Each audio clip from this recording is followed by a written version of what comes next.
امام علی علیہ السلام سے پوچھا گیا، یا علی، زندگی میں اچانک سے مصیبتیں کیوں آتی ہیں؟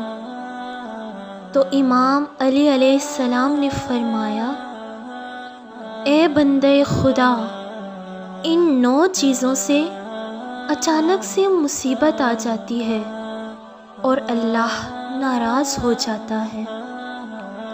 تو وہ شخص پوچھنے لگا، یا علی، وہ 9 چیزیں کون سی ہیں؟ تو امام علی علیہ السلام نے فرمایا، نمبر 1، اپنی بیٹی کو گالی دینا۔ نمبر 2، دل میں اللہ کی مخلوق کے لیے بغض رکھنا۔ نمبر 3، مہمان کو دیکھ کے تلخ رویہ کرنا۔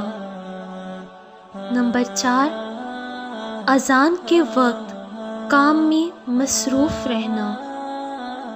نمبر 5، ماں باپ کی عقل کو حقیر سمجھنا۔ نمبر 6، نماز کے بعد دعا نہ مانگنا۔ نمبر 7، کھڑے ہو کے پانی پینا۔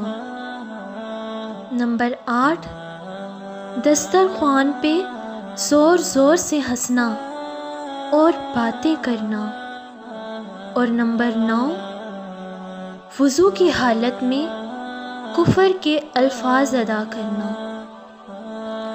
یاد رکھنا، جو انسان یہ 9 کام کرتا ہے تو اللہ اس انسان سے ناراض ہو جاتا ہے اور یوں اس کی زندگی میں اچانک سے مصیبتیں آنے لگتی ہیں۔